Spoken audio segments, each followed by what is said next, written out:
Oke teman-teman, hari ini kita nggak cuma ngomongin soal bola loh. Kita mau bedah tuntas salah satu klub paling ikonik di dunia, Football Club Barcelona. Ini cerita yang lebih dari sekedar gol dan piala. Ini soal politik, soal identitas, dan soal filosofi yang, mengubah sepak bola selamanya. Nah, kalau ngomongin Barcelona, pasti kalian sering dengar moto mereka kan? Més que un club. Dalam bahasa Katalan, itu artinya lebih dari sekedar klub. Simple, tapi dalam banget. Dan kalimat inilah yang jadi pegangan kita buat ngebongkar semua ceritanya. Tapi pertanyaannya, apa sih maksudnya? Kok bisa sebuah tim sepak bola sepede itu bilang mereka lebih dari sekedar klub? Penasaran kan? Yuk kita cari jawabannya bareng-barang. Oke, jadi kita bakal kupas tuntas mulai dari akarnya sebagai simbol identitas, terus kita lihat gimana The Barcelona Way itu bekerja di lapangan, lanjut ke era dominasi gila-gilaan mereka, dan terakhir, kita intip rivalitas dan masa depan mereka yang penuh tanda tanya.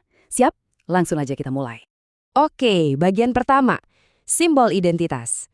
Gini, untuk benar-benar paham soal Barcelona, kita nggak bisa cuma liatin mereka main bola. Kita harus mundur sedikit ngelihat ke akarnya, ke dalam budaya dan politik Catalonia yang ngebentuk jimat klub ini. Jadi, dari awal banget berdirinya di tahun 1899, klub ini udah beda. Waktu itu kan lagi panas-panasnya nih hubungan antara pemerintah pusat di Madrid sama wilayah Catalonia. Nah, di tengah situasi itu, Barca muncul. Dan mereka cepat banget jadi semacam simbol perlawanan. Simbol harga diri orang Katalan. Mereka bukan lagi cuma tim bola, tapi jadi kayak suara bagi banyak orang. Dan identitas ini benar-benar ditempa di masa-masa sulit, terutama pas zaman diktator Franco. Coba deh kalian bayangin, presiden klubnya, Josep Sunyol, itu dibunuh cuma karena pandangan politiknya. Gila kan? Nama klubnya dipaksa ganti jadi versi Spanyol, bendera Katalon di lambangnya juga dihapus. Tapi di tengah semua tekanan itu, Stadion Camp Nou justru jadi salah satu dari sedikit tempat aman buat orang-orang ngomong pakai bahasa Katalan. Nah, disinilah letak kuncinya. Barcelona itu jadi kayak benteng budaya.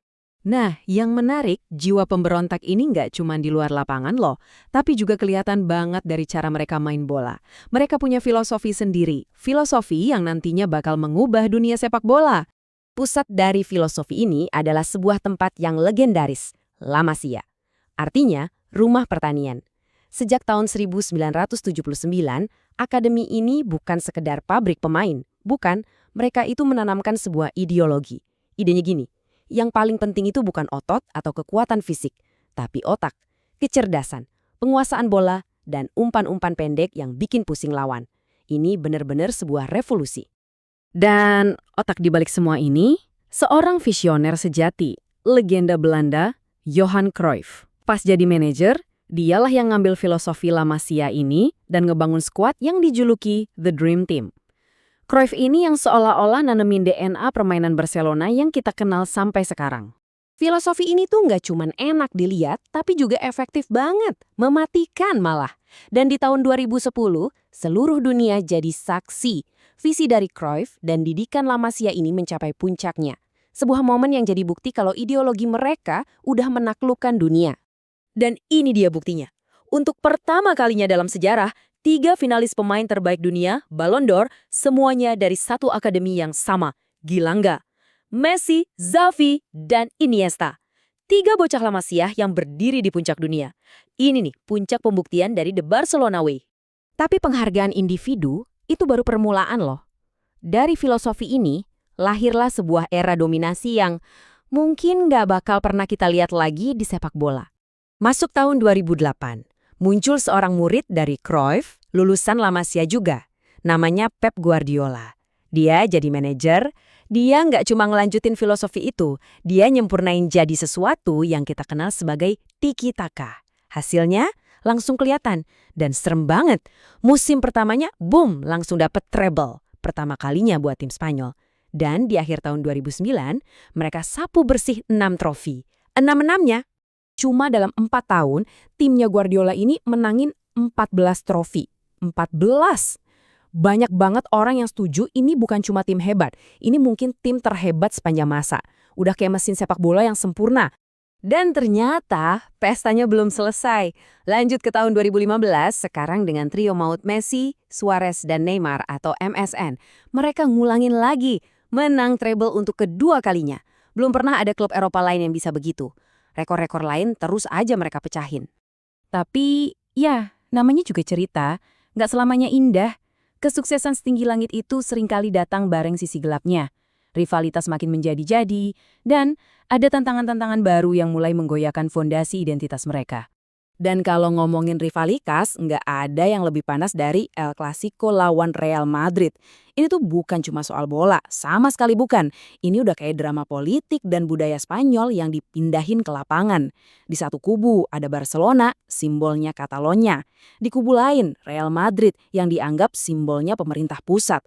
Jadi tiap kali mereka ketemu, itu bukan cuma pertandingan, tapi pertarungan identitas. Tapi, beberapa tahun belakangan ini, musuh terbesar Barcelona ternyata bukan Real Madrid, bukan tim lain, tapi diri mereka sendiri. Pelan-pelan mulai kelihatan retakan-retakan di dalam kerajaan yang tadinya kayak nggak bisa dikalahin ini. Puncaknya, Agustus 2021. Sebuah bom meledak, tapi bukan bom beneran, bom finansial. Klub ngumumin kalau mereka punya utang sebesar 1,35 miliar euro. Angka yang susah banget buat dibayangin. Ini semua akibat salah urus dan belanja gila-gilaan bertahun-tahun.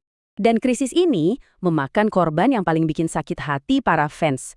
Gara-gara aturan finansial, Barcelona jadi nggak mungkin buat perpanjang kontrak ikon terbesar mereka, pemain terhebat mereka sepanjang masa, Lionel Messi. Setelah 21 tahun, legenda itu terpaksa harus pergi. Akhir yang nggak pernah ada di bayangan siapapun. Nah, ini yang ngebawa kita ke pertanyaan terakhir, pertanyaan besarnya. Setelah dihantam badai finansial, setelah kehilangan ikon terbesarnya, apakah moto lebih dari sekedar klub itu masih punya arti? Apakah sebuah identitas yang begitu kuat cukup buat jadi penyelamat di tengah masa depan yang serba nggak pasti ini? Mungkin. Cuma waktu yang bisa kasih kita jawabannya.